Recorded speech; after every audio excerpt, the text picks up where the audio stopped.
guys! Welcome back to my channel. And for today's video, I'm gonna share with you on how to turn on again the ads on your YouTube video. Short story, recently I received an email notification from Google telling that my Adsense account is temporarily suspended due to missing tax info and payment details verification.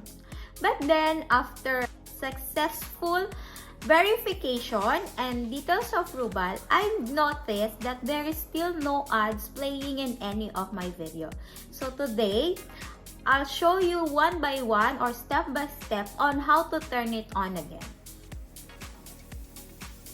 So to start with, on your YouTube page, go to YouTube Studio. Then select Content tab. On the Content tab, select one video you want to turn on the ads. Click on Edit. Select Ad Setting. In Ad Settings, make sure that Update Types of Ads and Update Locations of Ads are selected. Then click the Update Videos. Confirm. And then click Update Videos once again. And that's it. And to check if ads are now on the video,